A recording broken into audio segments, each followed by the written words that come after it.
This is the Dave Elliott Show. And good morning. Thank you for hanging out with us already. It's a Friday morning, the 24th day of July for 2026. Got to get something off the printer here, which I forgot to do, but I have it now. And thank you very much for your time and attention. We made it through another week. We have rain in the forecast. Looks like it's going to be happening sooner rather than later. And we'll be getting into that a little bit later on. Also, big traffic thing to worry about. And that is, I say worry about, but I mean big traffic thing to be aware of. And that is that I-75 interchange at Pine Ridge Road is going to be closed all weekend, beginning tonight. So you're going to have that to deal with. And I'm not looking forward to that a bit. I am looking forward, though, to saying good morning to Chelsea Murphy, who joins us this morning from her penthouse studios in beautiful North Naples. Hi, Chelsea. I'm not hearing you for some reason, and I'm not sure why. I heard you a minute ago, and I'm not hearing you now. So not sure what happened there, but something seemed to have happened, and I lost your connection. Let me suggest that you disconnect, reconnect, and try to connect me again. I show you're connected. I'm just not hearing your voice. So we'll get Chelsea connected here shortly. If not, maybe she can call me on the phone and we'll do our segment that way. But it looks like this morning we are having our technical problems, which occasionally happens. All right. She's not hearing anything. So that's not good.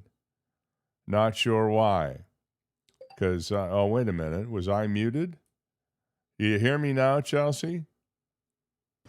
I do. All right, good. I guess I had muted myself unintentionally and didn't catch it. That's okay. I heard the show start, but then it was gone again. Oh, okay. Well, I don't know. The cable guy was here yesterday. Okay. And he did an absolutely fantastic job of everything I needed to have done. But when he left, my network was all messed up, and I had to get that ironed out. Okay. So you haven't started the show yet? Then? We are live right now on the show as we speak. Good morning. Everything went well except for that. So I'm not sure, but I heard my own voice and didn't realize I had muted my microphone. You sound like you're not on your regular microphone. You sound like you're on your computer's microphone. Let me get a little closer. How's that? Oh, that sounds better? Good. That sounds good. Perfect. Is that the microphone that we used the other day? Yes, it's the same one. Well, we have to take care of these technical things, and I love to share. You know, that's me. Yeah, and my dogs just walked in. I apologize. They heard me talking, so if you hear little rattles in the background, that's them. So. Well, I have two cats, so you know we're familiar with that. In fact, one of our cats, Cinder, will come in while I'm doing show prep and walk around on the desk, clomping on the keyboard, and doing all manner of things. You just never know what's going to happen on this show, I'll tell you what. Hey, I joined Instagram. So now I'm linked through some sort of magic with Instagram and Facebook. I don't even know how it works. Well, now you're getting more technical every day, it sounds like. Well, I have to give credit where credit is due. My daughter Maggie did all this, and she did it in about 5 minutes. It would have taken me 5 days.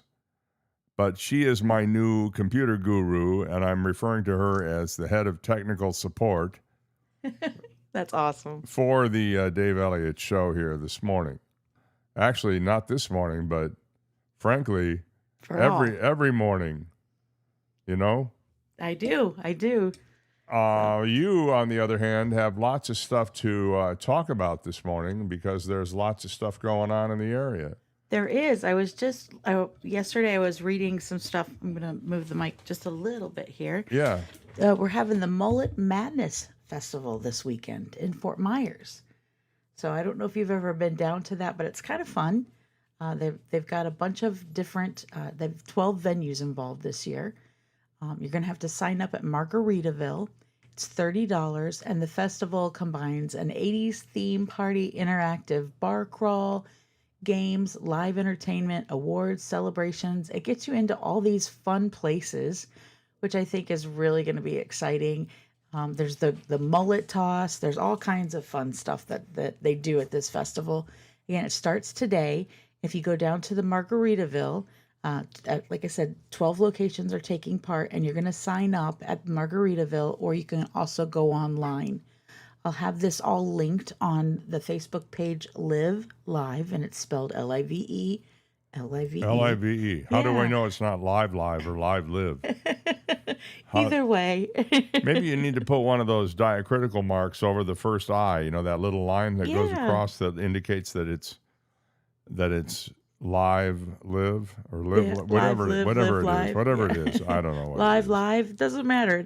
It's all the same meaning, and it's however you want to take it, but it's on my Facebook page again.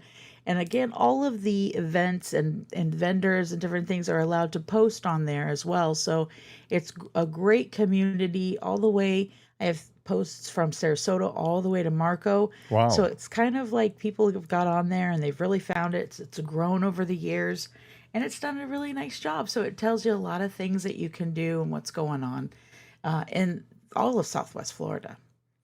Well, there is a lot to be said for that. We focus, our radio show used to focus just on Naples and Collier County because that was the only place we reached. But now that we're worldwide, and we are worldwide. We are worldwide. In fact, I heard from somebody from Wisconsin yesterday, and you told me that we have people listening in Scotland. Yep. So all of the boys that come down during season, I've been friends with them for a long time. They're golf caddies at Collier Reserve, different places here in Naples, but they are all listening. They have us on, so it's 5 hours ahead. So they're listening to us around lunchtime, or they stream us in afterwards, but they try to put us on live in the caddy room so that they get a little bit of home. And actually, it was funny, they sent me pictures of Ron DeSantis on St. Andrews Golf Course yesterday. He was fun on the golf to see. course. He was in Scotland yesterday? Yeah, he's in St. Andrews, yeah. I didn't know he played golf. I didn't either, but they sent me the picture. They're like, look who's here. And they were all excited. And they said, we'll be listening tomorrow. So I want to say hi to all the guys. Did you ask him if the governor had any words of wisdom for me? I didn't ask about that. Probably shut up. There'd be a couple of words of wisdom you could throw my way. Well, I was surprised he was there too. So, no official statements. Everybody's entitled to a vacation. That's right. That's all I have to say about it. So, those are Live Live is the website to go to. It's on Facebook. So you just put in Live Facebook. Live or Live Live. Live Live, Live. So nice we named it twice. There you go. And what else is happening out there? So we've got the Lowbrow Block Party. If you've ever been to Lowbrow Pizza and Beer, that's over by you, Dave, on that East Trail. Yeah. Mm-hmm. It's a free community celebration with live music. He features a lot of local artists. That's what I really like about this little place. He has all kinds of the local artists' art on the wall. I have a bunch of Esau's pictures and paintings, and he's one of the artists that's featured there. I've bought his things for many years, and he does a great job. And what kind of work does he do? Does he do modernist? It's realism. Like the ones that I have are of all the chefs that I admire. So, and I have a huge picture of, I'd say it's 3 feet tall by 6 feet wide, of Anthony Bourdain. Wow. And it's from the cover of his book, and so his cookbook. So he's drinking a glass of wine and holding a platter of food. I have a question about Anthony Bourdain. I've wondered about this. If I can answer, I will. Mm-hmm. Well, you probably can because you're a fan. The question is was he as respected and loved as it appears he was from the times he was on CNN, or was that just a manufactured sort of thing? Respected and loved in his community, absolutely. You either loved him or you hated him, is Yeah. what I came across, from just watching opinions, because he really exposed the underbelly of the restaurant and cooking industry, with his first books. And then when he started going on the tours and exposing more and more of the cultural cooking, and just, when he would go, I can't tell you how many times I've watched his series, and watched how he just really loves people and loves the traditions and the different types of cooking. He was always interested in that, but he was rough around the edges. So you either loved him or you hate him. He was drinker, he was smoker, he was rough, he was, he was cursed a lot. he was a manly man. Okay, yeah. Yeah, I mean, what you think of? Well, when I compare him to guys like Gordon Ramsay, Yeah. I see Gordon Ramsay as nothing more than a showman. He's kind of like P.T. Barnum.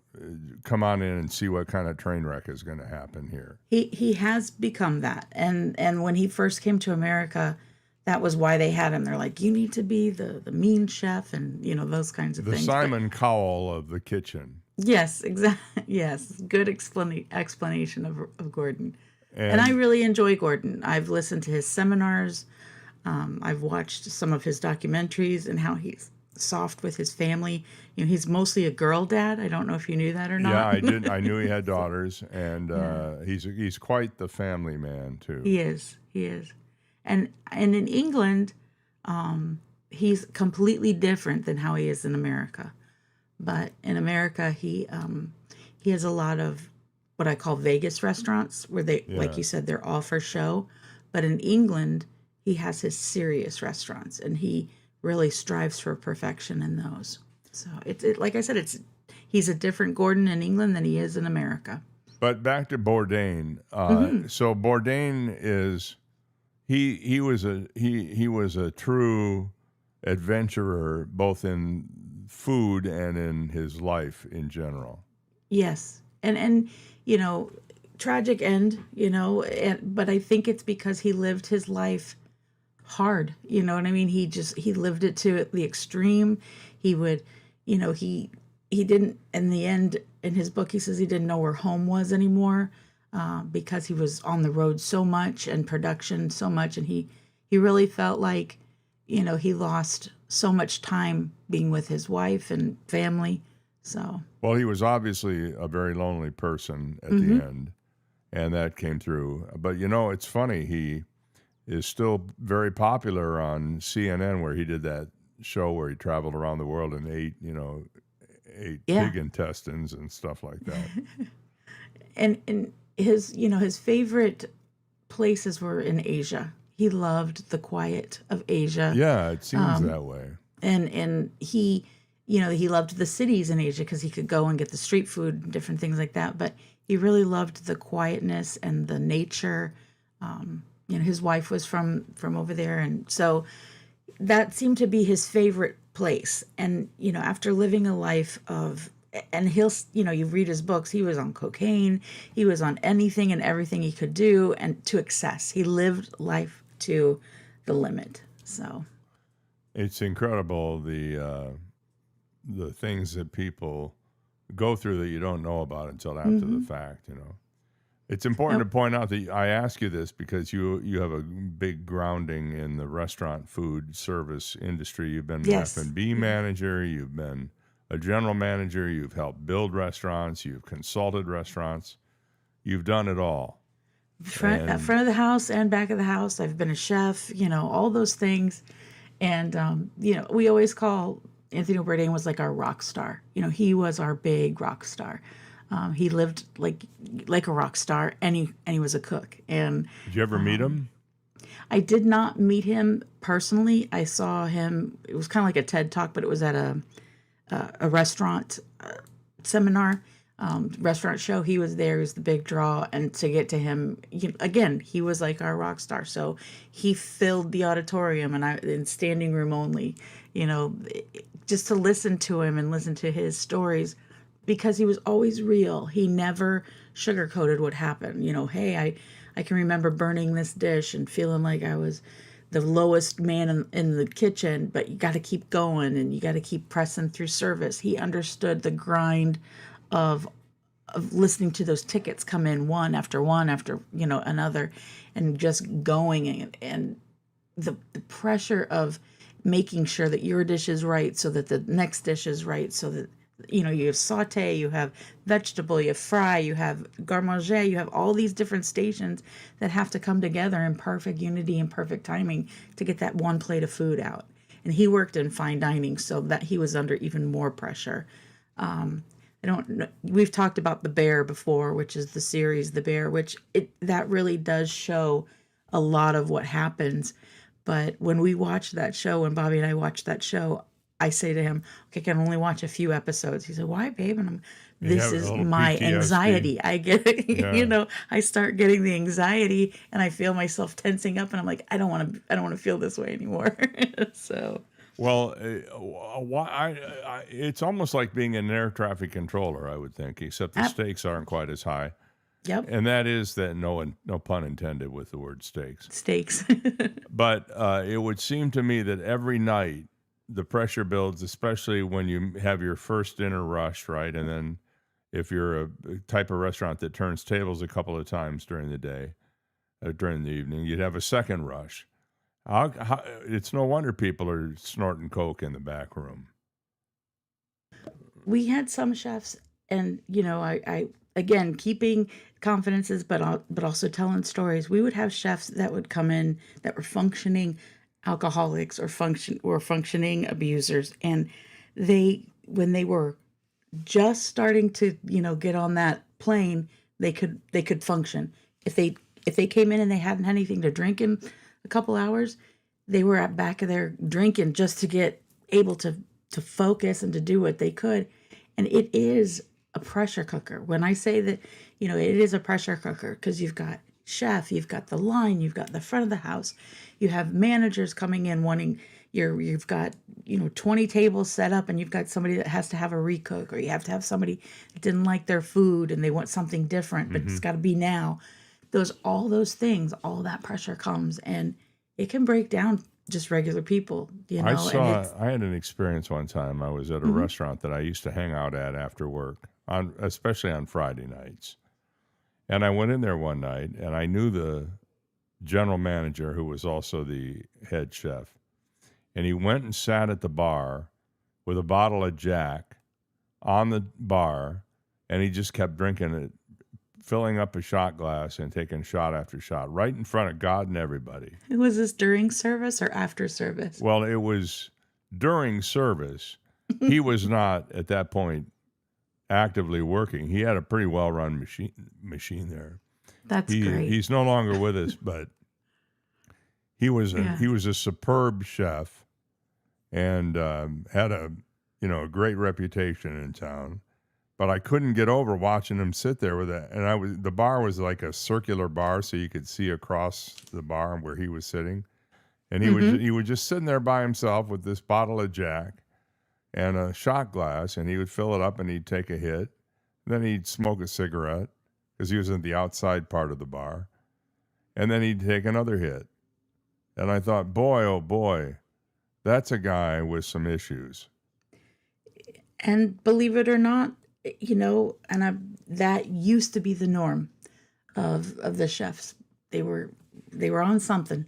They were drinking something, and I would say the majority of the kitchen staff, we're just a bunch of misfits. We were a bunch of misfits.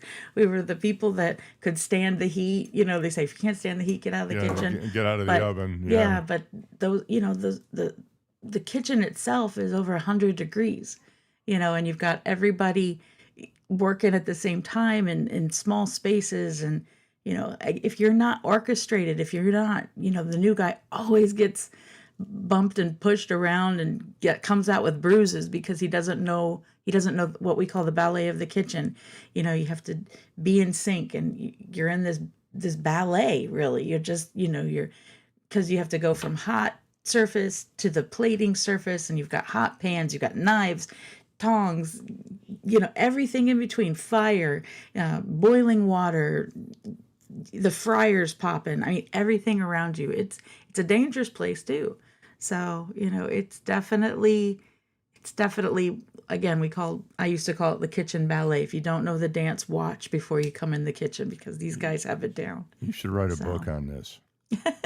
I'm serious. You've probably got stories that you could tell, just change the names, that would make people's hair stand up on end. I do. I've worked in call kitchens to fine dining. So yeah, I have a few stories. We've talked some of them, but it's a life, and it does get in your, what do we call, in your blood. You bleed the kitchen, and you'll see chefs. Mm-hmm. Let me ask you this: Sure. In Naples, is it a kind of a tight-knit community? I mean, do people like get together and share war stories and commiserate with each other and find out where there's a job that pays a little more and has a little more tip potential? Sure. It's the bars at the end of the shift. It's whatever bar's closest.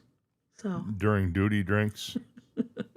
Usually there's not a lot of drinking during service, but after service, those are the people sitting at the end of the bar with their chefs on, or they're into a t-shirt and they have their chef pants, and they just look defeated for the first couple hours, and then after that, they're just like crazy people. So that was our board meetings. We're usually at the bars at the end of the night. So, what is the most difficult type of restaurant to do properly? Is it fine dining? The most difficult restaurant to work in properly to execute properly, I would think is a restaurant that's understaffed. Oh, in other words, that would be if you don't have enough staff. Yeah, and it's a restaurant that's understaffed or not trained, because even the easiest food can get away from you. Hamburgers and French fries can get away from you, and versus something that is a la minute, where you have something that's made from scratch every time. But the best and most well-run restaurants are ones where the chef cares and takes time to train what they expect. We're chatting with our pal Chelsea Murphy. We're going to get back into where to go and what to do here in just a minute, but I need to do a little housekeeping. Sure. And remind everybody that you can find us now on Facebook and Instagram at The Dave Elliott Show. I posted my first Instagram reel yesterday. It was me giving you the impossible question. We're going to be playing the impossible question again this morning in a little while, and we'll be announcing something at that time that I think will be really fun for everybody starting next week on Monday. So be ready for that. You can text us or call us at the number that appears on your YouTube screen if you're not watching but you're only listening. That is 305-699-2665. People ask me, why are you using a Miami number? Well, I have a special number that I had to have for this to work properly, and the closest I could come was Miami to the Naples area. And that's why I chose that number. But nobody pays for long distance anymore. That's right. You don't pay extra for that. Mm-mm. You just dial the number and you're connected. So that's how we do it. You can call us or text us at that number, 305-699-2665. I want to give a big shout out this morning to Joe and Therese from Marco Island, who are loyal listeners to the show and who are also contributors, and we appreciate everything they've done. They've been with us for many, many years on both the radio and here now on the internet, on the World Wide Web, as we say. The World Wide Web. It'd be great to hear from somebody from Scotland, who's listening this morning. I know it's not morning there. It's afternoon, or just about to be afternoon. I guess it is afternoon there now. Yep. Send me a text at 305-699-2665. And let me know you're out there, guys. If you're not on the course, let us know you're listening. Yeah, and you don't have to tell us your score. I don't want to know who outshot who, because I don't want to have fistfights occurring, and I don't want to have some caddy, coming back with a black eye or something. Get in trouble. We don't want that. Not at all. Weather today, we're looking like this. Expect sunny skies in the morning, possible rain in the afternoon. According to the weather forecast I'm looking at, there's a 50% chance of rain, thunderstorms to be precise, this afternoon. The high will be 91. Tomorrow, partly cloudy with a 20% chance of rain. The high 89. And listen to this. Sunday, we're going to get a lot of rain. 70% Sunday? chance of thunder showers on Sunday. The high will only be, the high will only be 88 degrees. And the same thing through Monday and Tuesday with a high 88, 87. We don't get back into the 90s according to this weather forecast I'm looking at until a week from Sunday, really. So we have, for this weekend, it looks like it's going to be not a total washout. Saturday, partly cloudy with a 20% chance of rain. Sunday, though, 70% chance, high 88, thunder showers, rain in the morning, and then thunder showers in the afternoon. Again, mention that if you're going to be using Pine Ridge Road this weekend, don't plan to go near I-75 in Pine Ridge. That whole area will be shut down on Pine Ridge Road. You'll have to get off at either Golden Gate Parkway, depending upon which way you go, or Immokalee Road, and then detour around it. It's going to be kind of inconvenient, but they're striping the road for the diverging diamond. Have you taken the diverging diamond yet, Chelsea? I have not taken the diverging diamond. I go down Livingston. My work is Livingston and Pine Ridge. So I have seen the construction because, when I go to the racetrack there. So, but I try to avoid that area. Well, right now. I've driven it a couple of times, and it is a little disorienting because at some point you're crossing over the opposite lane. Yes. Not over, but through the opposite lane while they wait, and then they cross while you wait. And it is a little weird to be on the left side when you think you should be on the right side. This is true. But the markings help a lot, and I think they're going to improve that with when they stripe and mark the road this weekend. But they can't be doing it if they're dodging cars. It was really confusing at first, and when we're talking about road construction, who is Bob? Bob's Barricades. He must be the richest man in the world. I'm telling you, I've wondered about that for my whole time living in Southwest Florida. He's on everywhere. Barrels. He's on the barricades. He's on cones. He's on everything. He's got it all. I wish I'd have thought to get into the barricade business, and it must be a pretty easy business. Every once in a while, you go out and buy a couple more dozen barricades because of the ones that got run over by drivers. Yeah. And you're pretty much there.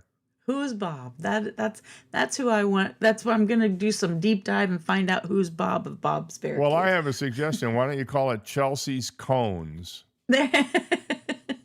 It's not exactly alliterative, but both words do start with C. There you go. So you got that. Hey, we're going to take a little break here, and on the other side of that break, more things to do and places to go with Chelsea Murphy. We'll be right back. You've got Dave Elliott. I'd like to take a minute to talk to you about your hearing, and especially if you are experiencing hearing problems or you've noticed recently that your hearing just isn't as acute as it used to be. Well, the folks at Naples Audiology and Hearing Center can take care of that for you. My friend, audiologist and owner Christine Peacock, and her entire staff are dedicated to one thing and one thing only. And no, it's not the freshly baked chocolate chip cookies you'll find every day when you walk in, but it's your hearing. If you wear cochlear implants, they can help you with that. If you wear hearing aids, they can help you tune them up or get them repaired if they're under warranty, or if you need to be replacing them, they can help you with that too. At Naples Audiology and Hearing Center, they are the experts. They've been around a long time, and it's not this one-size-fits-all thing with them because everybody's hearing concerns are unique. Naples Audiology and Hearing Center, online at napleshearingcenter.com, or call them at 239-434-2434 and tell them you heard about it on the Dave Elliott Show. Put your phone on D&D. That means that do not disturb when you're driving. And when you're going from point A to B, I need you to stay safe, please, so always sing with me. So put your phone on D&D. That means that do not disturb when you're driving. And when you're going from point A to B, I need you to stay safe, please, so always remember this beat. Don't drive distracted. A message brought to you by the National Highway Traffic Safety Administration, Project Yellow Light, and the Ad Council. And we're live here outside the Perez family home, just waiting for the... And there they go, almost on time this morning. Mom is coming out the front door strong with a double-arm kid carry. Looks like Dad has the bags. Daughter is bringing up the rear. Oh, but the diaper bag wasn't closed. Diapers and toys are everywhere. Ooh, but Mom has just nailed the perfect car seat buckle for the toddler. And now the eldest daughter, who looks to be about 9 or 10, has secured herself in the booster seat. Dad zips the bag closed, and they're off. But looks like Mom doesn't realize her coffee cup is still on the roof of the car. And there it goes.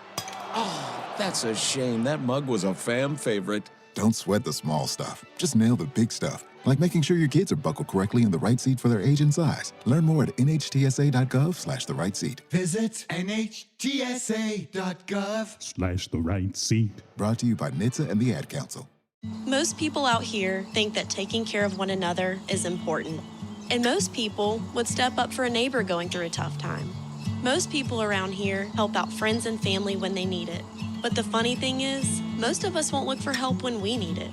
Talk to someone if you're struggling with mental health, because most people out here really care. Find more information at loveyourmindtoday.org. That's loveyourmindtoday.org. Brought to you by the Huntsman Mental Health Institute and the Ad Council. When he talks to Alexa, she always says, "Leave me alone." Dave Elliott. Thank you, Mike. I don't know my own voiceover guy's name. Anyway, thank you for joining us as well. We're glad you could be here with us on this Friday morning. Just got a very nice, a little more music there for you today before it fades off. There we go. I like that. Yeah. It's nice. Do you want to have a little musical accompaniment while we Absolutely. while we talk this morning? Sure, let me pick out something here and let's see what we've got. This one looks like a good one. Let's see. No, that's too that's too rock and roll. Let's go with let me here's one I think I like just because it's called Chill Out. We'll leave that going in the background for a little while. Anyway, I just heard from Patricia, who says, "Dave, I have been a loyal listener to your show. Can't believe I actually figured out how to find you on YouTube." Yay. Patricia in beautiful East Naples, so happy you're with us this morning, and I hope you'll make it many more mornings. Also, by the way, it's important to know that you can, I'm going to have to stop the music here, and the reason I have to stop the music is because it's on the same slider as you are, Chelsea, and if I turn the music down, I won't be able to hear you. No worries. I'd rather hear you than the music. But the easiest way to tell people how to find us is to go to daveontheair.com. I know I'm technically not on the air, but I'm on the internet air. So we'll just go with that. There you go to daveontheair.com, and if you scroll down, you'll see a big Listen Live link. And when you click that link, it takes you right to the live broadcast. If you click that link when we're not live, you'll see a menu that'll come up. It'll show the YouTube, and it'll say videos, live, and other things. Click the live button. I know it's counterintuitive, but you click the live button when we're not live, and then you'll see all of our shows that we've done so far.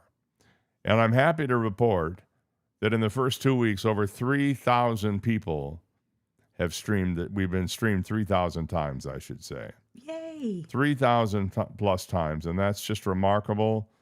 It shows that you people really do support what we do here, and we hope to continue with that.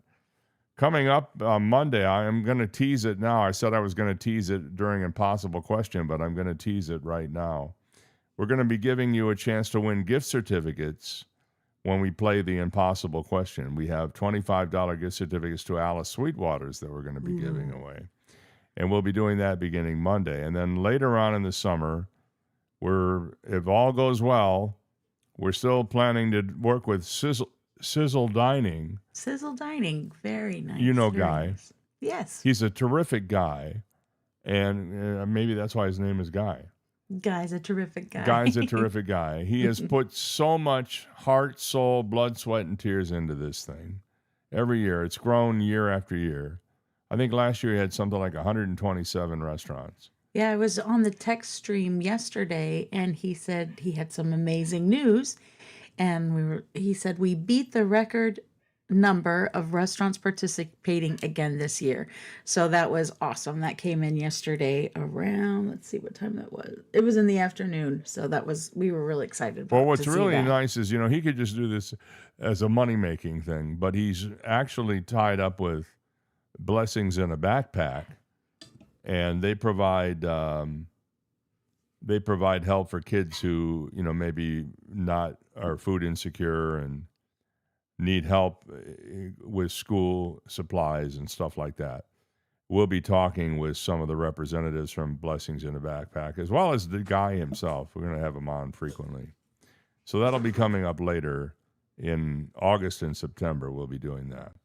Now, yeah, he really does have a great outreach with that Blessings in a Backpack. He takes, and takes care of those kids, and it's always fun to see the videos of him handing stuff out, and it really helps so much. Mm-hmm. So it does. It's a wonderful organization. They've gone through some leadership changes, and it's even bigger and better than ever.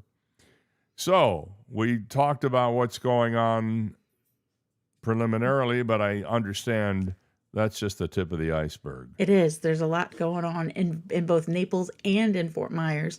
This is the final wrap-up weekend for Les Miserables. And that's at the Kizzy Theater by the Naples Players off Fifth Avenue. Les Miserables is a classic, timeless, iconic tale of the French Revolution. And if you haven't seen it and you'd like to treat yourself for something this weekend, I suggest you find a ticket for Les Mis with the Naples Players, because I'm hearing amazing things about it. We also have comedian T.J. Miller doing stand-up. He's Friday through Sunday at the Off the Hook Comedy Club, which is a great venue, amazing food. The food is surprisingly good for what is essentially a comedy club. Every time we go to a show, we always upgrade and get the steak and lobster dinner package with it.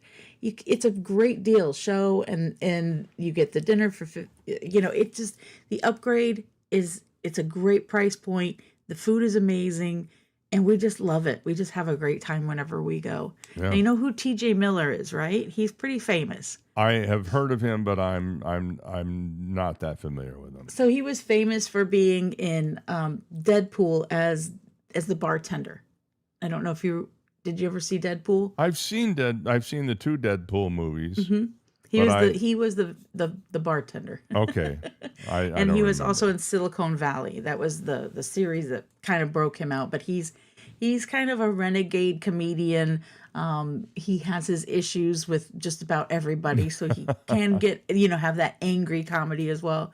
But he is a funny guy, and he's still going strong as a stand-up. So that's fun too. You know who else is making an appearance in South Florida is Marcelo Hernandez from Saturday Night Live. Really? He was scheduled to do a show in Miami. It's now 3 shows in Miami. Ooh. He's doing that well. He's one of the funniest cast members on that show. He does an impression of the comedian Sebastian Maniscalco.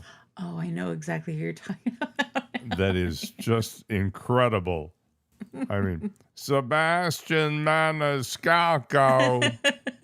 I mean, he's got it. I mean, he does the move. I mean, it's he's got it all down. The mannerisms, everything. Yeah. If you get a chance to go to Miami to see the hair, yeah.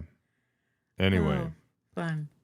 Then, if you would like to try something unique, there's Olay Flamenco dinner, and that is going to be Sunday the 26th, starting at 7 at Verhina Restaurant. It's a passionate and romantic evening featuring a 3-course Mediterranean paired world-class dinner with flamenco music, singing, and dancers. So I think that'll be fun. $55 a person. Can't beat that. You know? No, I just put your picture up on the video, so you'll have to watch. Okay, good deal. I forgot I had it because I don't really use video that much on the show. I'm primarily a radio guy, and if you've seen my face, you know I have a face for radio. I like your face. Or Dave. nuclear war or something. I don't know what. I've seen your face through many years of changes. We've known each other a long, long time, that's to be sure. Probably too much for you, but not enough for me. No, I always enjoy speaking with you and being around you. You know that. I do. Anyway, so that's happening at Off the Hook Comedy Club. And you mentioned what else? The Verhina, the flamenco dinner. It's 3 courses, dancers, live music, and it's $55 per person. So, and that is the 3-course dinner at Verhina's, and that is Sunday the 26th, starting at 7 o'clock. You're talking about Regina on Fifth Avenue? Yes. Oh my gosh, I haven't been in there in ages. So I used to, anytime you can get dancing and live music, that's where I like to go. I used to host a dance contest in there back in many years ago. A dance contest? They had, they have a little area in the back behind the bar that leads out to the alley where you could kind of dance. They had a little stage set up, and they had, Motown with Melvin? Oh, do you remember him? He was him? there forever. Yes, he was the best. He's left the planet now, but he was. Yes, God bless him. His wife took it over after he had passed on. She was there for probably 5 more years afterwards. So. And we had a dance contest, gave away a cruise. Wow. As I recall, those are the good old days. I used to do my radio show from there when I was on in the afternoon. Well, that's fun. I think it was on Wednesdays or something. I'd go in there. So that's that. Remember when you did the Dancing with the Stars for me? Yeah, where we had the TV personalities. Yep, we did. It was the news broadcasters, I believe, from Wink, and they were the dancers, and you came as one of my judges. That was fun. That was really fun. That was for I remember seeing breast cancer awareness. Stacey Deffenbaugh dance, and I'm not sure that I remember anybody else but her. She was very good. I thought they all did great for, so. I did a dance. My daughter was in ballet, and they do a daddy-daughter dance at some of the recitals. So I had to get dressed up in a tux, and I had to go to rehearsals and learn this dance. I never got it right. There were 2 performances. I got it wrong both times. And she's saying to me, "Dad, hold my hand. Dad, move over there. Turn left." Yeah. I was just a klutz. What can I tell But you? I'm sure, I can remember those times with my dad too. Those are the best memories that you have as a little girl, is dancing with your dad. Well, she was over here helping me with my social media yesterday. Yeah. And I found that I was looking for a photo that she wanted me to put on the Instagram account. And I ran across the photo that she and I had taken with me in my tux and her sitting on my knee.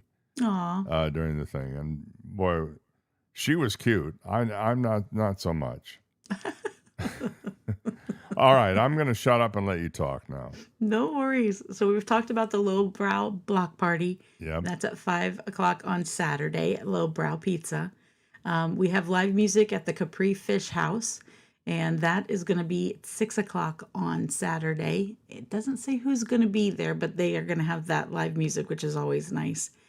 Fran Snyder will be in concert, indoors singer-songwriter showcase with Robert Bidney, opening at the American Community Music Association in Fort Myers. And that's going to be more, it's at 7 o'clock, so that's going to be more of a formalized concert. And then that's always nice when they have those at the American Community Music Association. Then on Sunday, Memphis Lightning is back, and they are a famous blues duo, and they're bringing the band with them. So they'll be at the Blues and Brews at Jack's Seafood Bar and Grill, and they start at 1 o'clock and they go to 4. And you want to talk about a secret hidden gem in Naples? I truly believe it's Jack's restaurant. They have Chef Dallas there, and do you remember Naples Tomato way back in the day? And they had the 25-cent lasagna special. Was that the one that was up on the North Trail where Pewter Mug is now? It's exactly where Pewter Mug was, yes. I do remember that. So Dallas started there, but his culinary experience expanded, way beyond that. And he is an amazing chef. Last week he had Flounder Française, and Jack's is a bar, and but his food is so elevated. I took a group there from where I work, and they loved the crab cakes. They loved his shrimp skewers.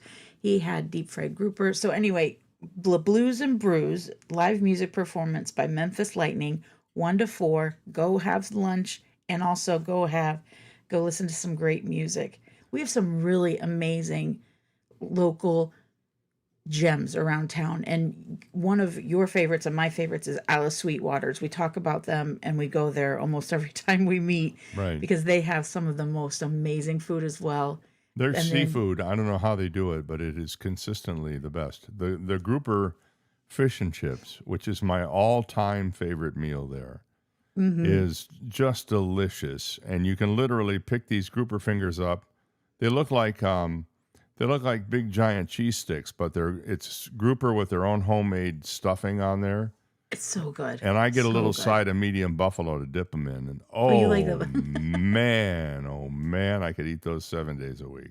I love to get just a little bit of mayonnaise and lemon juice, and that's what I love to dip them in. So fresh lemon. That actually sounds pretty good. Yeah, just take some mayonnaise, some lemon, salt, and pepper, mix that all together, dip them. Oh, so good, so good. Yeah, it's kind of a poor man's tartar sauce. And then you turn Bobby on. Whenever we go, we get 2 orders because we have to split an order, and then he has his own order of the crab rangoon rolls. No, the crab and shrimp wontons. Yes.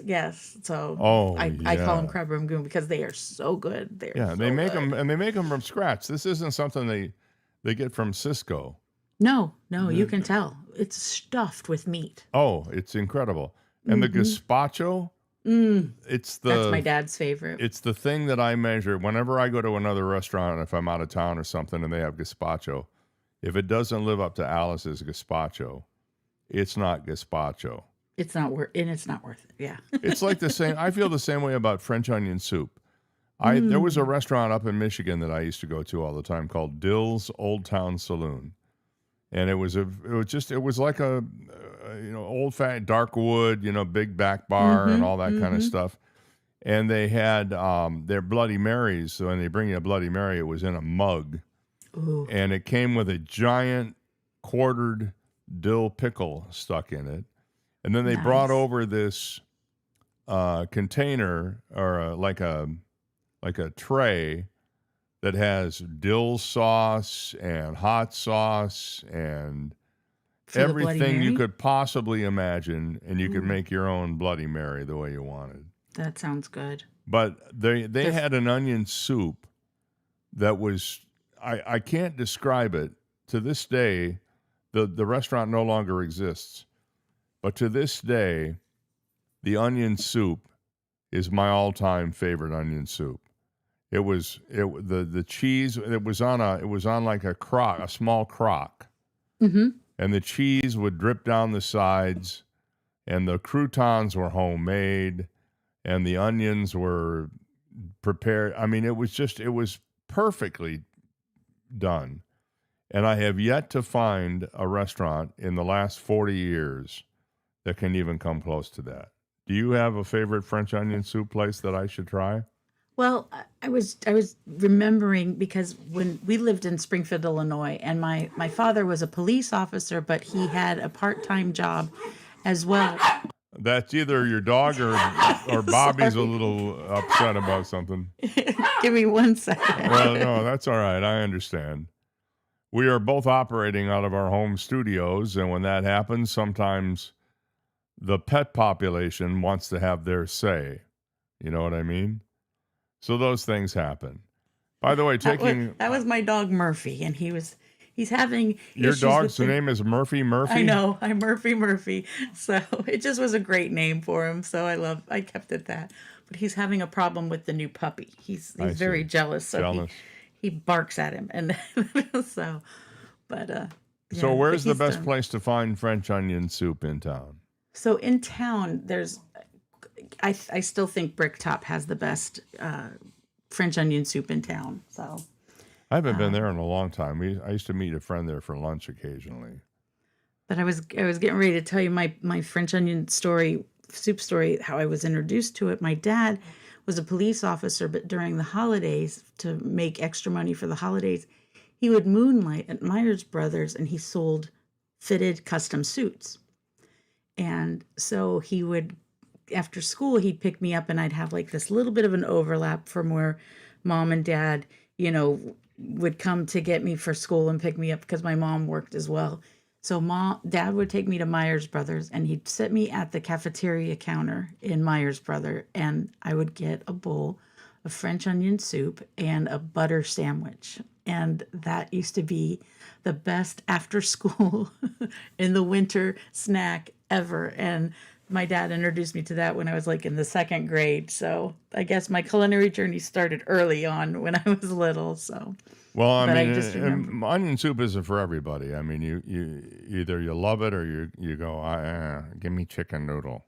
Well, that's what the lady said at the counter. She's like, Jim, are you sure she doesn't want chicken noodle? And he goes, she wants to try the soup with the cheese, so we're going to let her try the soup with the cheese on it. The trick to it is to make the cheese in such a way that you can literally peel it off the cup when it overflows and melts down the sides. That's the best part, is the baked on cheese that's on the outside of the crock. You spend hours peeling that off and eating it. So. Maybe some enterprising Greek restaurant will invent a combination saganaki and French onion soup. Ooh. Opa! I love saganaki. Yeah, I love saganaki for sure. Ooh, I like cheese. Little flaming cheese. All right, what else is happening out there? So we've talked about the blues and the brews that is going on, but we also have just one more blues thing to mention. We're having it's the Open Stage Blues Jam out at Buckingham Blues Bar in Buckingham in Fort Myers, and that is going to be on Sunday at 3:00. Have you ever been out to the Buckingham Blues Bar? I know about it, but I've never been there. Several people have recommended over the years that I check it out. It's a great place. The bar itself is tiny. But the grounds and where they have the concerts is where the action happens. And it's really it's a wonderful place. It's very quintessential Florida. I mean, you feel like you're in the country in Florida. And Buckingham is a really special place as well. And so that's always a fun trip. I think it's about a half hour out there, 45 minutes to get there from here. So it's not that bad, but it definitely is worth the drive. So those are some of the things that are going on here in Naples. We have a couple other things going on, as we always talk about this, the farmers markets are still going. So the 3rd Street is going from 3rd Street Farmers Market. We'll start at 7:30 and go to 11:30. So that's the earliest one. Then you have the Vanderbilt one that starts at 8:00 and goes till 1. And then on Sundays you have the Pine Ridge Market. I learned how to make guacamole by watching the guacamole ladies at the 3rd Street Farmers Market one day.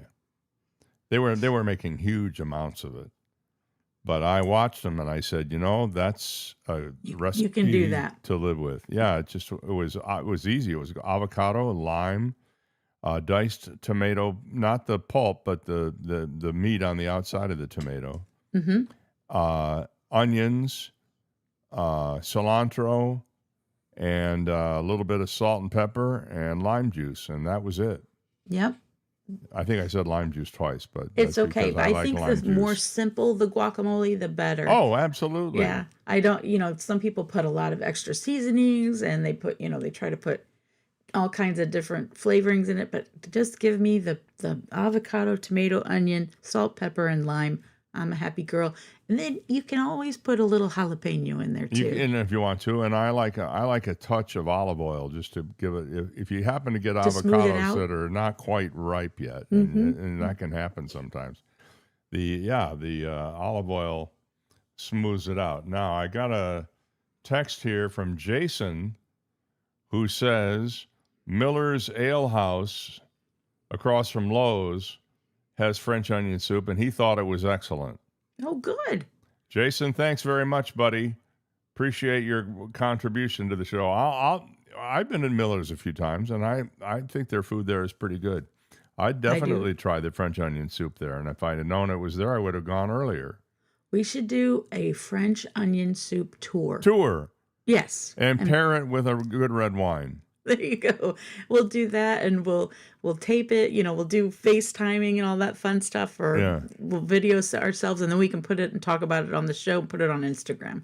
Listen to this lingo. Okay. I'll drop a reel on my Insta. Thank you, Maggie Rose, for that. I'll drop a reel on my Insta. We'll show me eating French onion soup. That'll pretty much dissuade you from ever eating with me at a meal again. Oh, that's so fun. You're a big chicken. You like chicken wings too. You're a chicken wing fan. I am, but the best chicken wings I've ever had were at Lansdowne. Have you ever eaten their chicken wings? They're grilled and baked, right? Or grilled and 12 hours.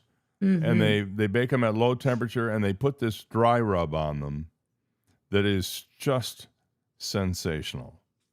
We went there one time with some friends, and when they were on Fifth Avenue down, across from Virginia there, and we went in there, and I just on a hunch, I ordered the wings to the table, and they were so good that the next day I get a photo from the people we had just gone to dinner with that night, showing them back for the wings.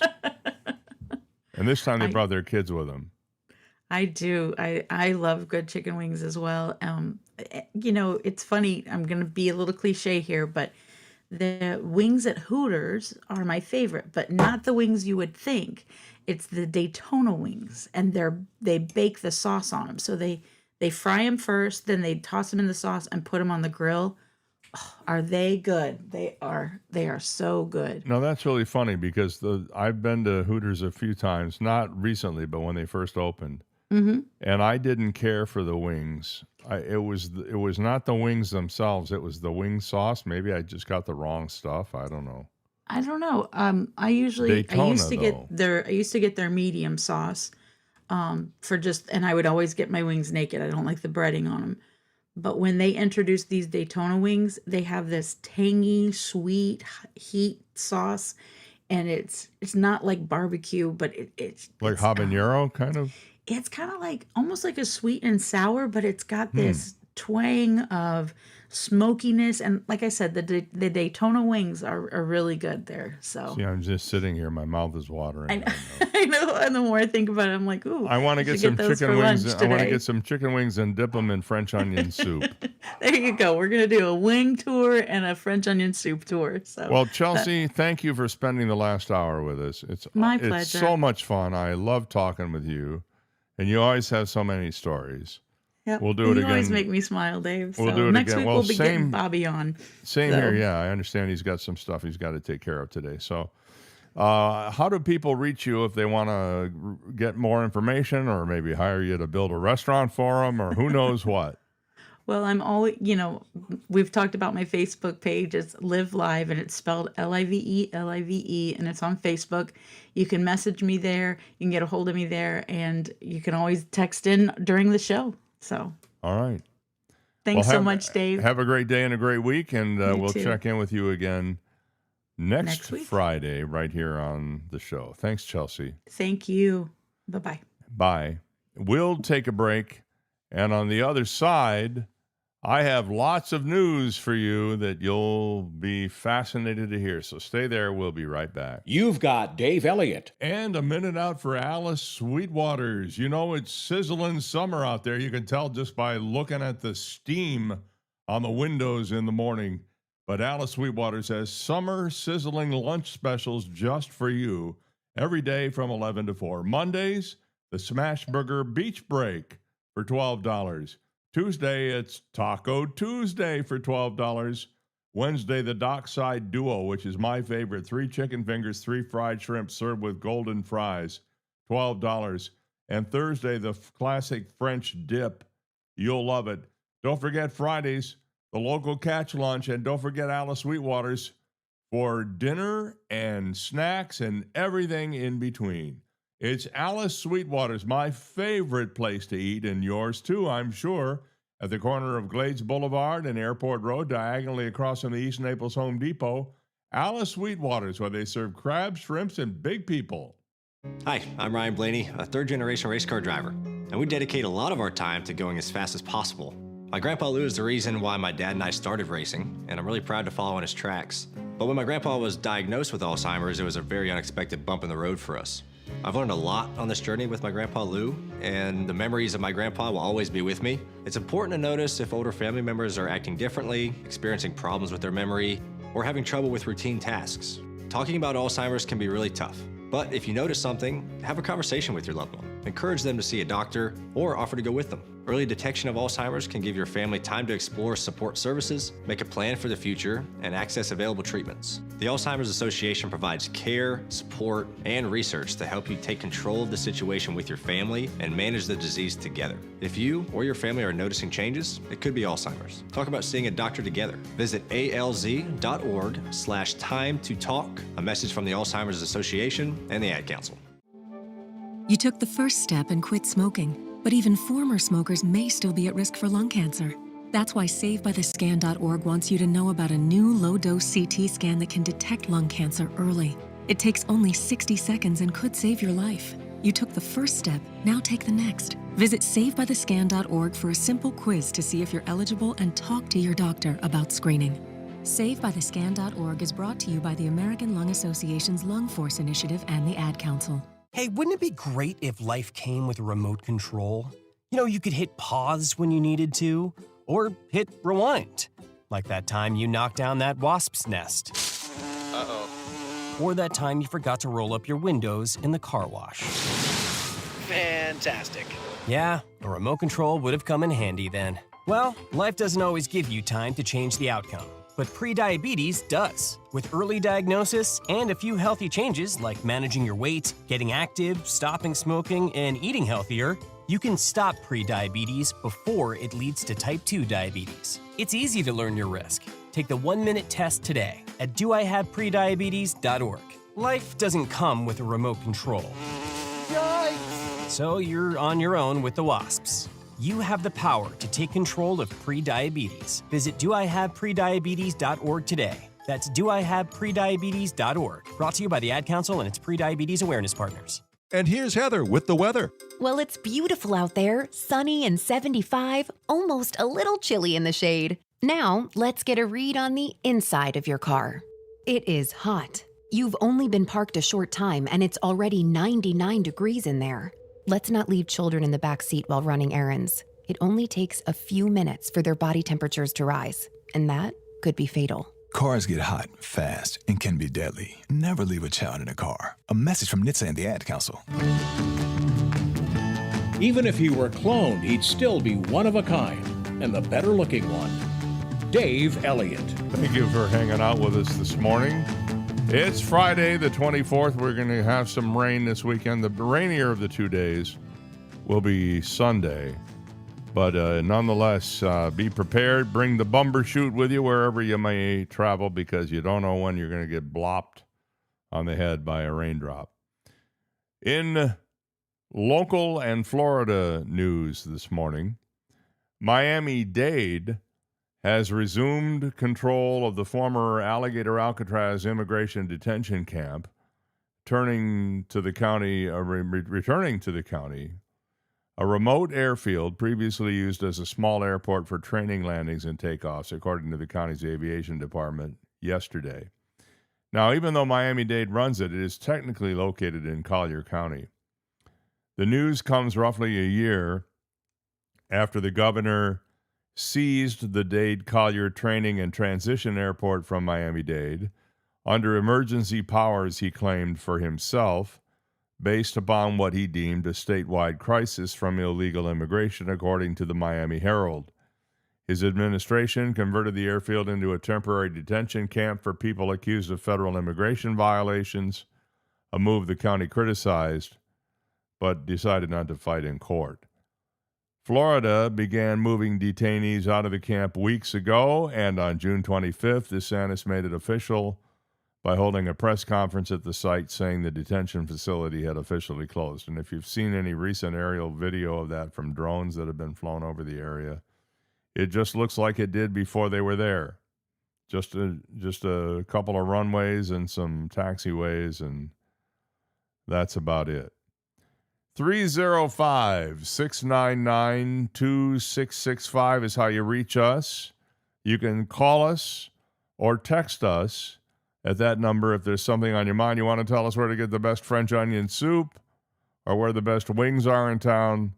I think we pretty much all have our favorites, but it'd be fun to hear from you on that if you want to, or just anything at all. You want me to talk about something that is puzzling you, or that you have questions about that I can ask Tim Ayton about on Tuesday, you can do that too. Coming up on Monday's show, by the way, we're going to be checking in with our good buddy J.C. Bruce once again. He'll be with us in the 8 o'clock hour. And we'll be joined by a longtime friend, former WCBS FM business news correspondent and anchor, Joe Connolly. You'll love hearing about him. We're going to talk a little bit about the current economic situation the country's in, and we're going to catch up on what he's been up to as well.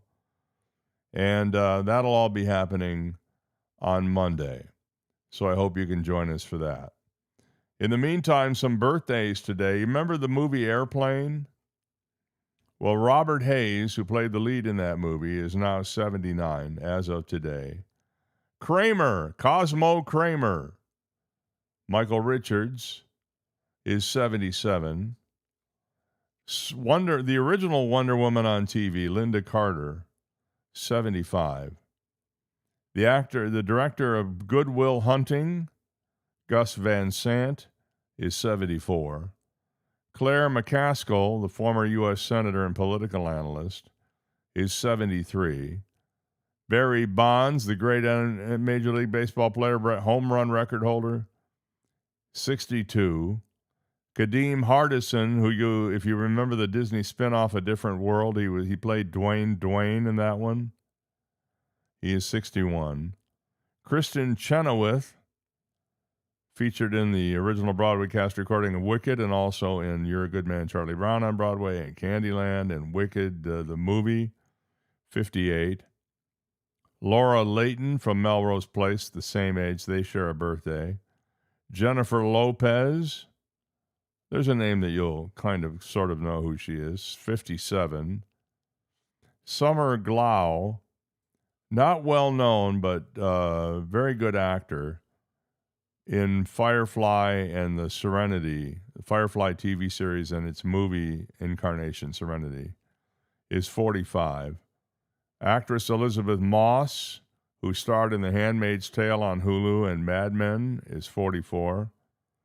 Anna Paquin from the X-Men films, Oscar winner herself, 44. And Bindi Irwin, the son of the famous environmental and jungle guy, Steve Irwin, conservationist, is 28 years old. So happy birthday to all those people today, and if you want to send them a card, I'm sure they wouldn't mind hearing from you one little bit. 8:09 on this Friday morning. Impossible question coming up in just about a half an hour, and you'll have a chance to be declared the smartest person in town if you can get our IQ. What we're going to do is every day we're also going to post the impossible question on Instagram and Facebook, so you can have some fun with that and maybe have your friends call in. We're not going to post the answer. We're just going to let you guess the answers and post them in the comments because that's more fun, I think. Yesterday's question went up and it was It was a pretty easy one, I think, overall. We got a lot of correct answers on Instagram. We had over 513 views of that question in 2 hours. And then yesterday's question was, they estimate about 3,000 people were injured by one of these on beaches in America each year. And you may recall that one of our listeners said a beach umbrella, and that was the correct answer for yesterday's impossible question. We have another one coming up today. Recent alligator attacks across Florida, including a deadly encounter in Orlando, are kind of making us aware of the dangers of, alligators. Did you hear about the one that showed up on somebody's front porch just the other day?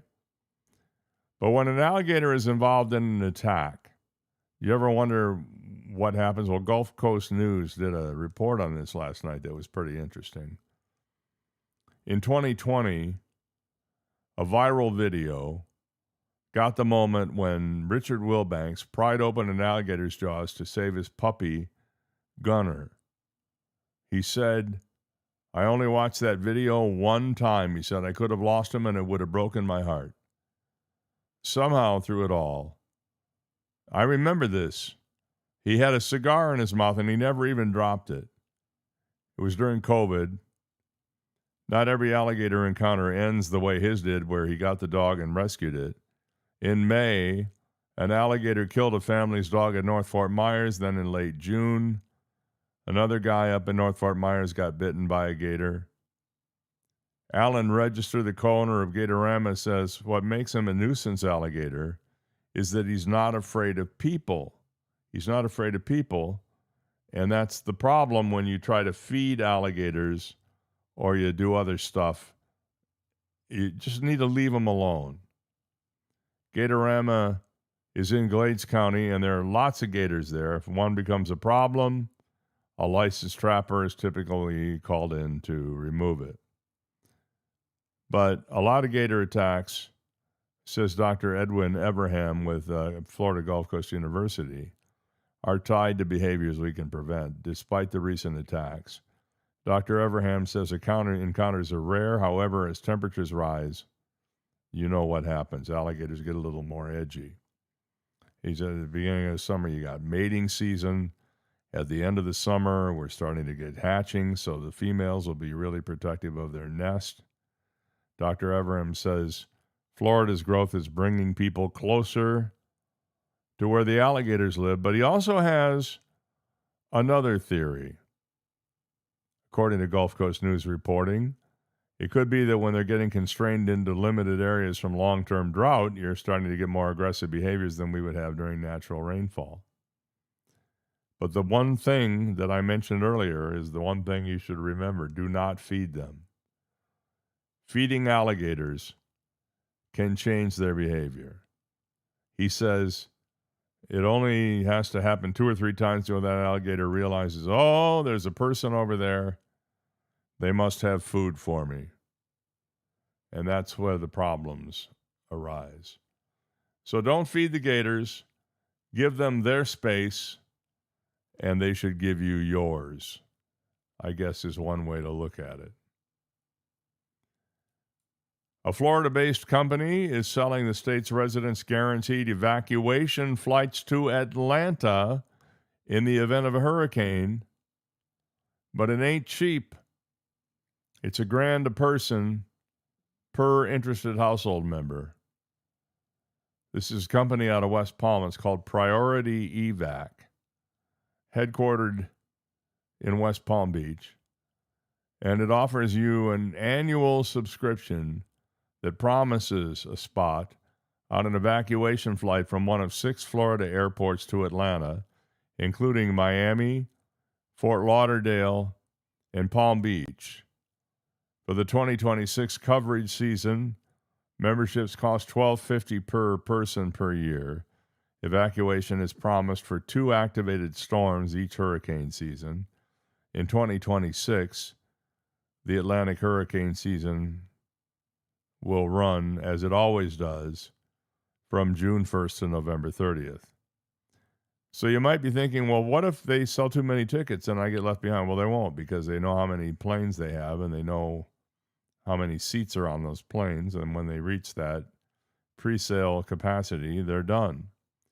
To qualify for a membership and guarantee your flight out, you have to live in a coverage county, meet special considerations like medical needs, mobility, pets, young kids, etc., and share your household composition according to the company's website. You also have to have an active membership for all people in your household who intend to take the flight. Now, at $1,250 a person, if you have a family of 4, that's $10,000.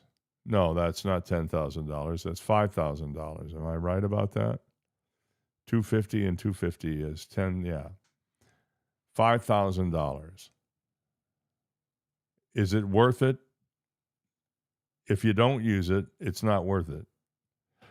Members receive access to pre-contracted private aviation evacuation flights to their household during a major hurricane threat. Flights depart from assigned Florida airports aboard Airbus A320 aircraft and relocate members to Atlanta before landfall.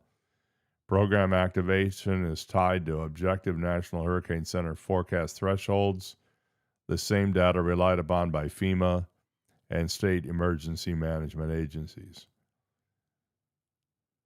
I'm wondering what people are going to say about this and how they're going to respond, because you're basically buying an insurance policy. The airlines are betting the company that does this, whatever it's called, something evac, they're going to be betting and hoping that you never have to use it, but they get your $1,250 a person anyway. And you are going to be hoping, as weird as it may sound, that you do have to use it so you can get something for your money. But apparently, if there is no priority evac necessary, I guess you pretty much lose the money. By the way, they will be flying out of RSW. It's Miami, Fort Lauderdale, Hollywood, Palm Beach, Sarasota, Bradenton, Tampa, and RSW. Maybe it's worth it to you. I don't know. I have never considered evacuating during all the hurricanes: Wilma, Irma, Ian, Charlie, Francis, Jeannie. I remember them all. I have never considered evacuating. In most cases, I wasn't even home during the hurricanes. I was working live on the radio, where I would go up before the storm struck, spend the night sleeping on the floor of the couch in the lobby, and then doing wall-to-wall coverage when we could to make you aware of what was happening. I don't know how we'd do it in the event of a hurricane now. I don't think we'd probably have internet service for very long, so it'd probably be very tough to do it. But we would attempt to broadcast for as long as we could. On this date in history, in 1866, on July 24th, Tennessee became the first state to be readmitted to the Union after the Civil War. 1969, following in the astronauts again, the Apollo 11 flyers, two of whom had become the first men to set foot on the moon, splashed down safely in the Pacific. 1979, on July 24th, a Miami jury convicted Ted Bundy of first-degree murder in the slayings of Florida State University sorority sisters Margaret Bowman and Lisa Levy. In 1990, Iraq forces started massing on the Kuwait-Iraq border. 21 years ago, in 2005, 2 Melbourne, Australia teenagers driving a stolen car were caught by police after stopping to help a motorist.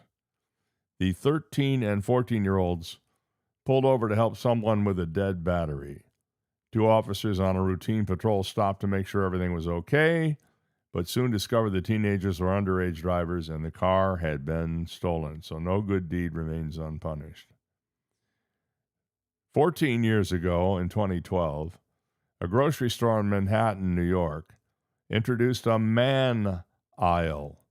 Yep, a man aisle, men only. Well, I guess not men only, but stuff for men.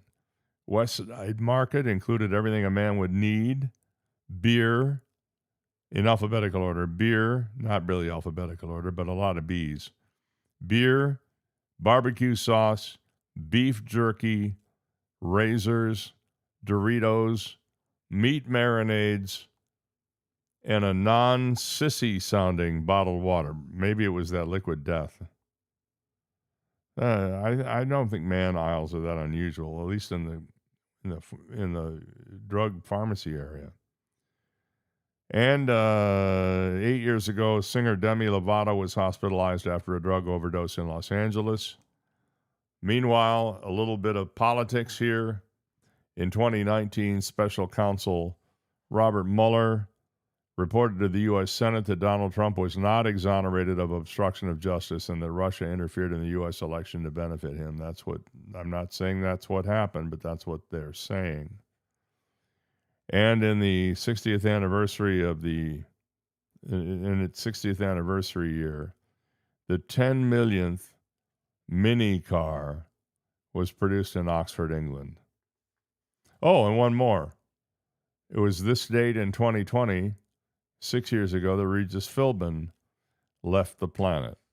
Remember him from the Regis Philbin show? And then what was it called? Live with Regis and Kathy Lee, and then Live with Regis and Kelly, and then Kelly took over and was with Ryan Seacrest for a while, and then now she's with her husband, Mark Consuelos, I think his name is. That's another long-running show. That show's been on the air a long time. 305-699-2665. If you have something you'd like to weigh in on this morning, we'll also be giving you can do that by calling us at that number or texting us at that number. Find us at daveontheair.com. daveontheair.com. Just go there, click the Listen Live link, and if you want to keep it on if you use a computer, drag it off onto your desktop, and then you can just click it any morning and listen to us live. Or if you have it on your phone, save it to your home screen or other methods if you don't have an iPhone. Lots of people are doing that, and it works out great. And if you're listening to it on your phone, use the YouTube app, because when you use the YouTube app, you can minimize the picture. Not that you're looking at the picture, because all it is a scroll that shows my phone number and the date. But by using the YouTube app, you can minimize that and keep it running in the background while you check your email and, send text messages and surf the web. The program will still stay up. And then if you happen to have Bluetooth in your car, where when you get in your car, your phone automatically connects to the car, you'll listen to it on the radio just like you used to do, but it's coming from your phone through your car speakers. How's that for clever? See, I've got you covered every 6 ways from Tuesday.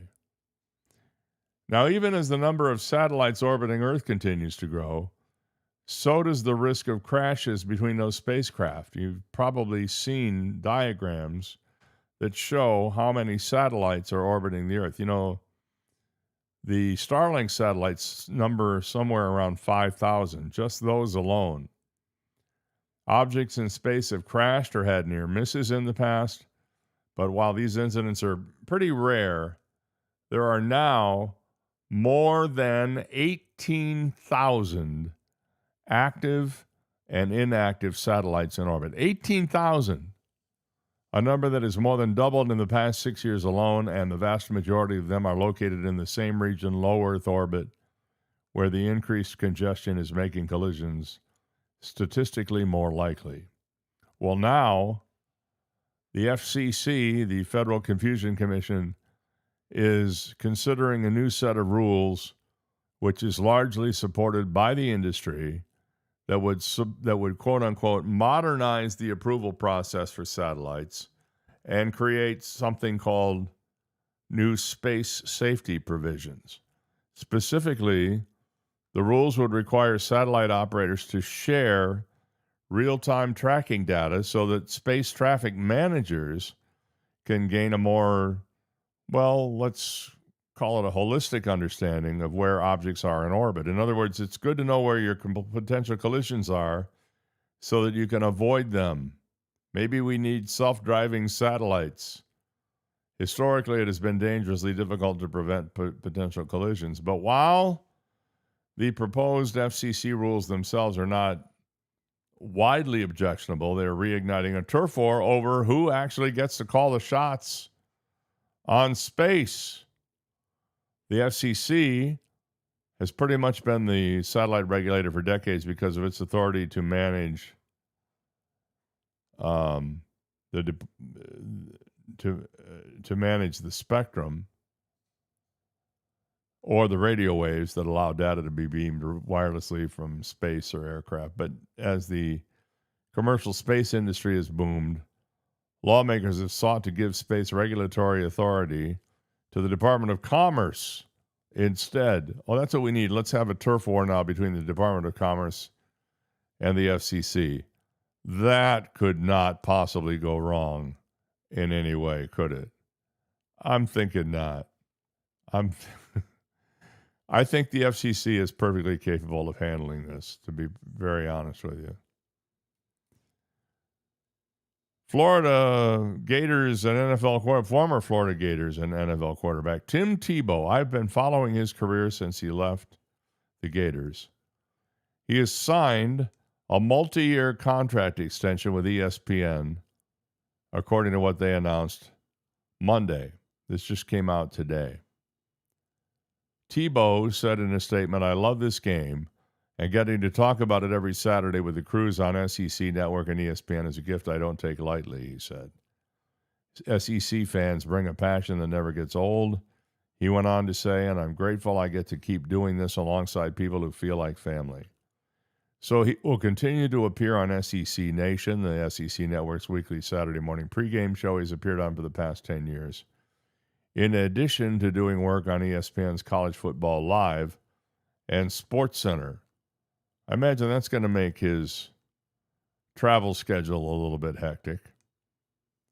So watch for Tim Tebow on the SEC Network or on ESPN. I've caught him a few times, and he's very knowledgeable, obviously, of the game, and he's a great communicator. So it's good to hear him back this year for more college football analysis and programming.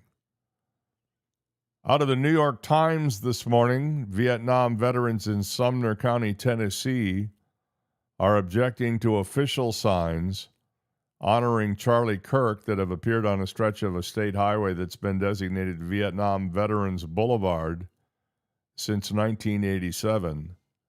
The signs, which say Charlie Kirk Memorial Highway, appeared on State Route 386 in Sumner County, north of Nashville last month, to the surprise of a number of Vietnam veterans who live in the area.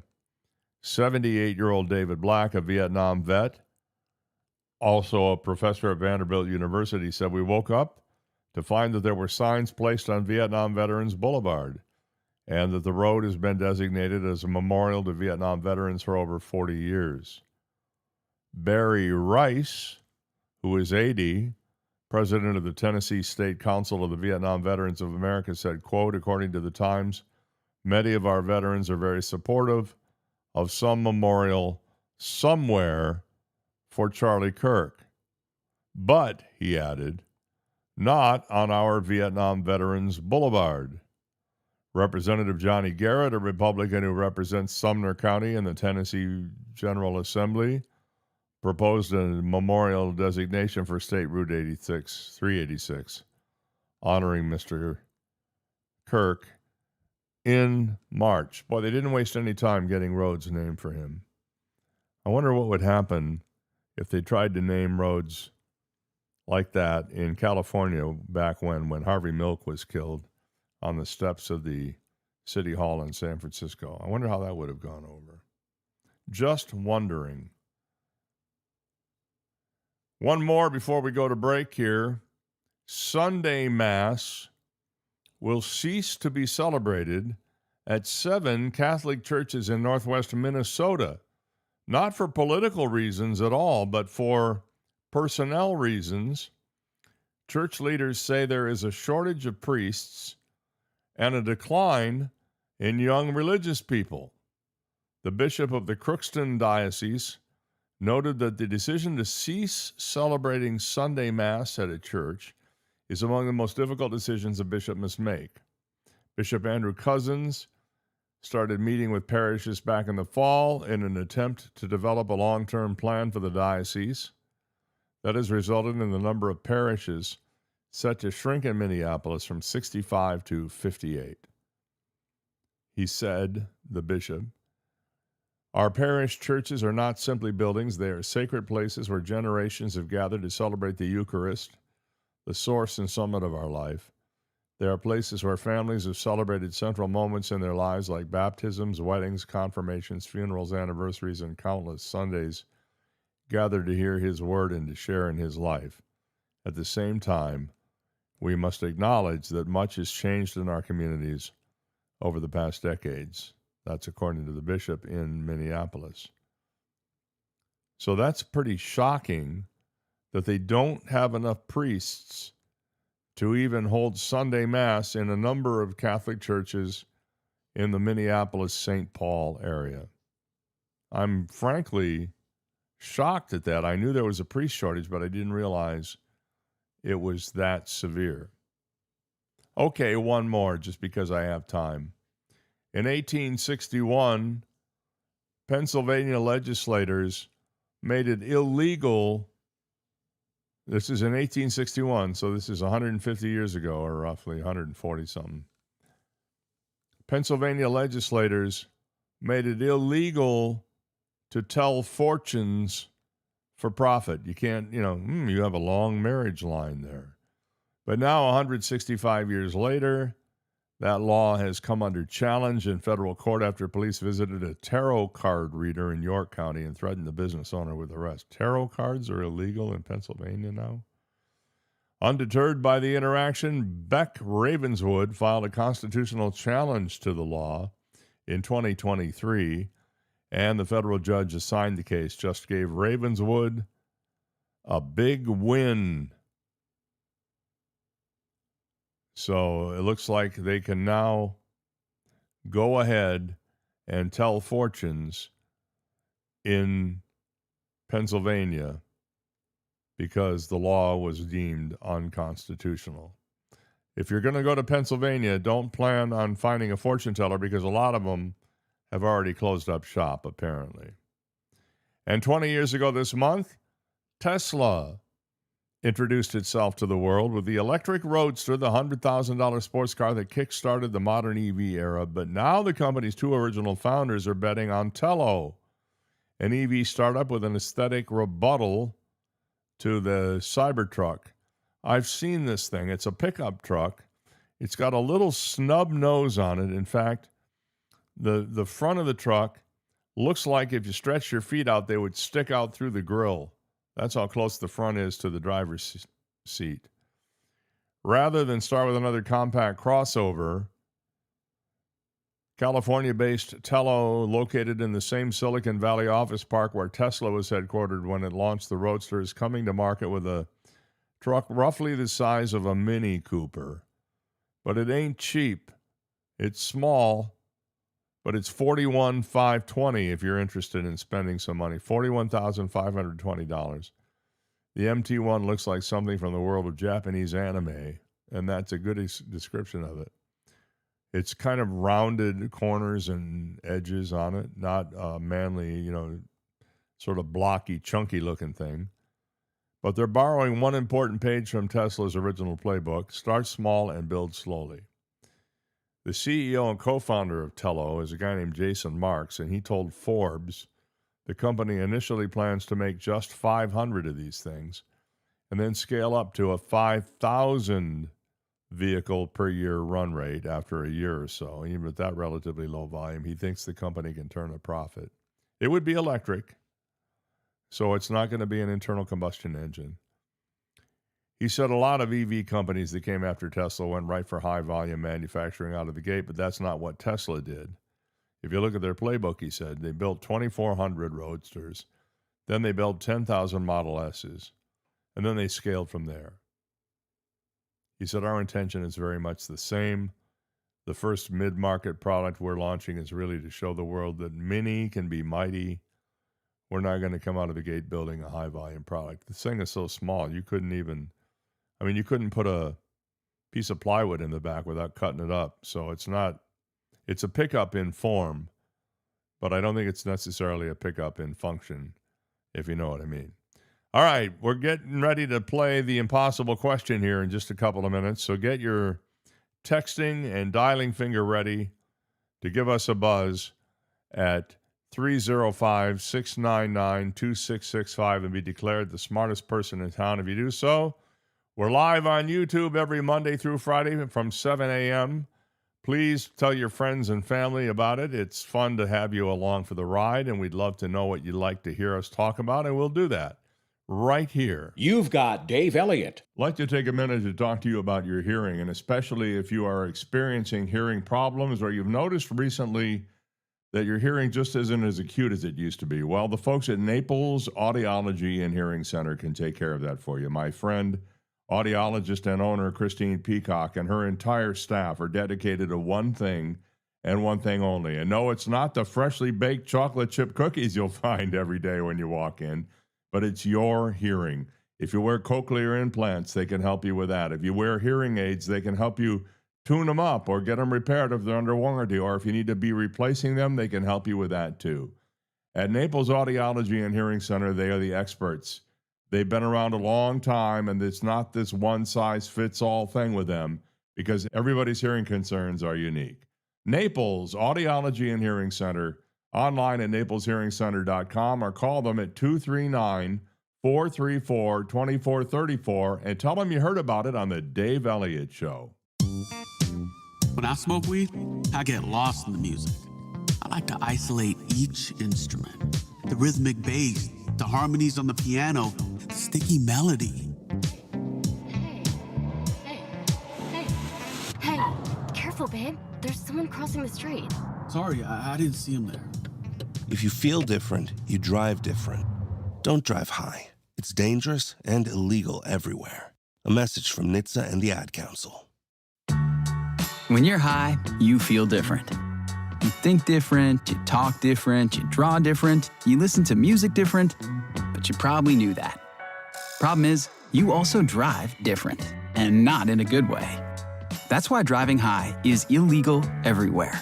So if you're high, just don't drive. Make a plan to get a sober ride. Because if you feel different, you drive different. Brought to you by NHTSA and the Ad Council. It's 4 a.m., Monday, and you're literally sucking baby snot through a tube because she's congested. Man, that's love. And if you love her that much, love her enough to make sure she's buckled in the right car seat. To make sure your child's in the right seat for their age and size, visit nhtsa.gov/the right seat. Show them you love them. Keep them safe.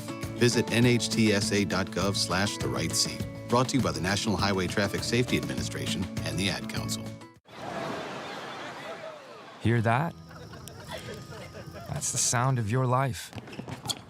Perfectly imperfect. Beating in rhythm to the world you've created. But every time you drive after drinking, the music gets drowned out. Your life sounds pretty great. Don't let a buzz ruin it. Buzz driving is drunk driving. Don't drive buzzed. A message from NHTSA and the Ad Council. Hey, Dad, how do airplanes fly? What's in this box? Is this tree good for climbing? How are babies made? What does this thing do? Kids are curious about everything, including guns. Talking to them about gun safety in your home is a good first step, but you can do more. Always keep your guns locked, unloaded, and stored separately from ammunition. Safe gun storage saves lives. Learn how to make your home safer at endfamilyfire.org. That's endfamilyfire.org. Brought to you by End Family Fire, Brady, and the Ad Council. He has a unique set of skills that can somehow turn any situation into an awkward one. Dave Elliott. Thank you for hanging out with us this morning. It's a pleasure to be sitting here with you on this kind of moist Friday morning, I guess you could say. Coming up right now, though, you ready? Here we go. The impossible question on the Dave Elliott Show. The impossible question today. Chance for you to be declared the smartest person in town. Get ready to text us or call us at 305-699-2665 if you think you know the answer to today's IQ. There's no physical prize, but you do get the glory of knowing that you were the first person to contact us with the right answer. Here is today's impossible question. 61% of lottery winners have done this with their winnings. What is it? 61% of lottery winners have done this with their winnings. And it doesn't necessarily mean $1 million lottery winners. Anybody who wins a lot, even a dollar scratcher, I suppose, could be included in that. And that may be a clue right there.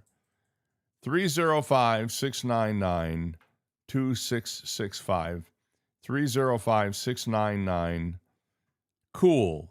And when you text us, just put your name somewhere on the text, your first name, so I know how to declare you the winner if you get it right. Call me at that number, 305-699-2665, or text us at the same number, and let's see if we can't give somebody the opportunity to be the smartest person in town today. Good morning. You're on the air. What's the answer? The answer is they lose their money or they wind up bankrupt. No, sorry, that's not it, but thank you for the call nonetheless. 305-699-2665. And if I can find it here, I've got texts pouring in here now, so let me see if I can get to them. Give to charity, said Jason. No, sorry, that's not it either. I'll read the impossible question again. 61% of lottery winners have done this with their winnings. And if we don't get a winner this morning, I will put the question and answer on Instagram and Facebook at the Dave Elliott Show pages, and you'll be able to make your guesses there. And then Monday, we will reveal the answers for you. All right? All right. Here's the impossible question one more time. 61% of lottery winners have done this with their winnings. One person writing in saying, go on a trip, but somebody got the right answer and didn't send me his or her first name, and that answer is bought another ticket. That is the correct answer.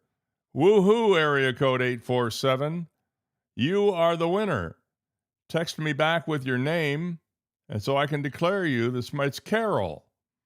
There we go. Carol, who is the smartest person in town today, and probably if I were her, I'd go buy another lottery ticket right now. Carol, that's what I would do if I were you. Get another lottery ticket. You are the winner, the smartest person in town. Please tell everybody that Dave said so. Starting Monday on the show, we're going to give you a chance to win a $25 gift certificate to Alice Sweetwater's when we play Impossible Question, and you'll want to be part of that too. All right here on The Really Big Shoe. Thank you for playing the game. It was a lot of fun. And although Americans are most likely to name road accidents and crime as the two biggest threats to their personal safety, no other population in the world is more likely to identify politics as a safety concern. Politics.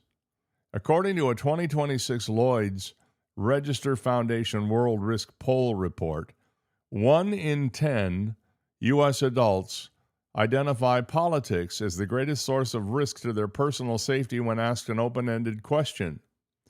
This is up from 6%. It's now 1 in 10, so that's 10% in both 2021 and 2023, and 10 times the global average of 1% across 140 countries. The U.S. statistically ties with Hungary at 9%, measured several months before the recent election, for the highest percentage of adults identifying politics as their top safety concern. Politics, mind you. 1 in 10 in the United States, 9% in Hungary, 6% in Serbia, Latvia, Lithuania, and then 5% in Slovakia. Speaking of politics, and we're not talking politics here, I'm going to play you something. I got the most bizarre phone message the other day from a political campaign. The phone rang, and I pushed the button to send it to voicemail. And when I listened later, I had a 4-minute and 30-second voicemail message that sounded like this. Have a listen. Well, it didn't take the speaker there for some reason, and I guess that's because I have it turned down. Let me see if that'll work. Are you concerned about affordability in Southwest Florida? Push 1 for yes, push 2 for no. Or if you have a question that you would like to ask, press 0. I'm going to mention a couple of reasons that I actually am running for this congressional office to succeed Byron Donalds. I had no intention of doing that. I mentioned in 2010 that Well, I think you get the point here. I'm not sure exactly what was going on, but I wound up being a victim, I guess, of some sort of phone scam, or I'm not sure what it was, but it's 4 minutes and 30 seconds of what sounds like a teleconference featuring a candidate for Congress.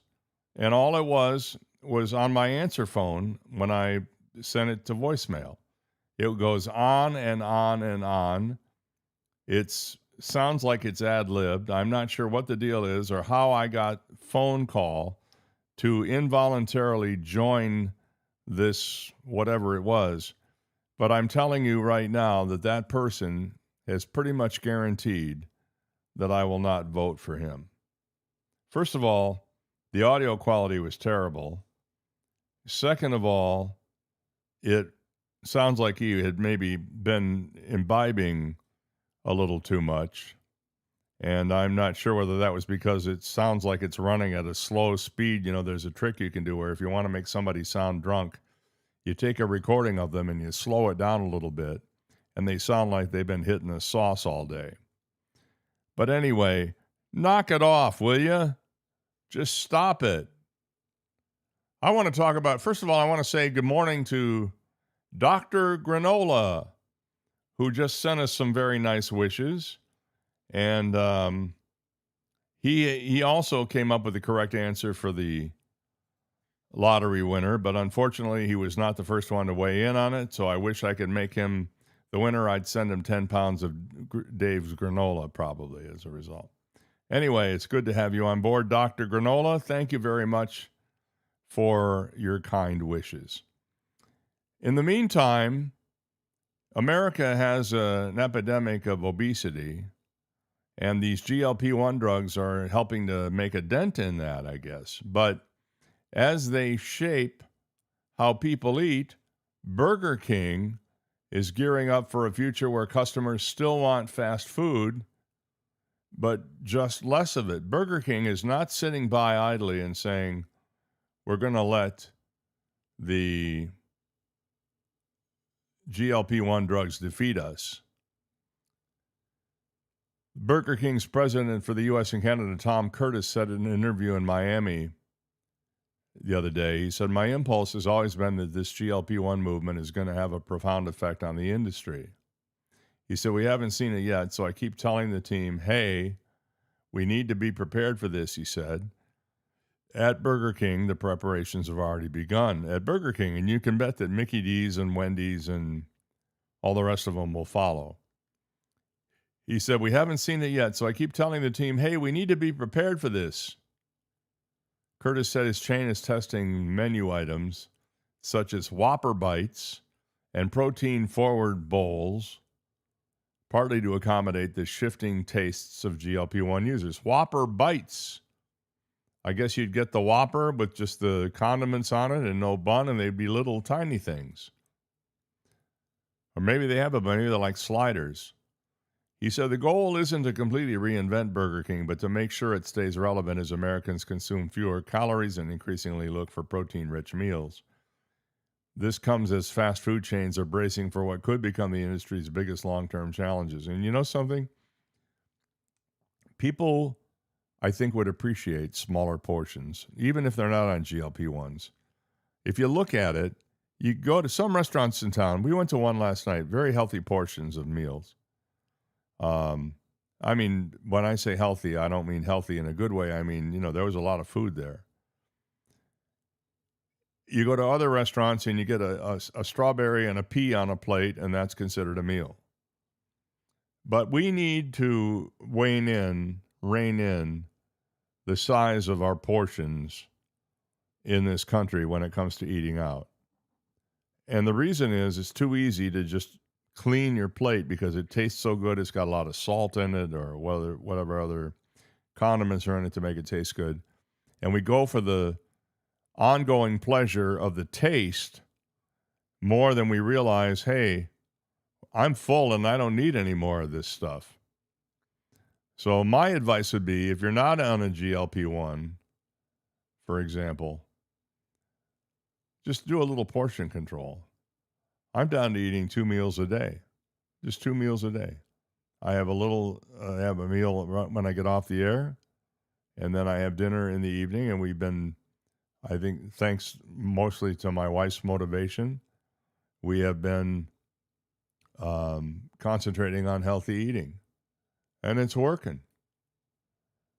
It's not easy because I love to eat, make no bones about it. I love to eat, but it's what you got to do. So GLP-1s are having an effect on the fast food industry. I'm sure they're affecting other restaurant chains as well, besides fast food or fast casual. And it's up to us to just decide that we're going to cut back a little bit and be happy about it. Be happy about it.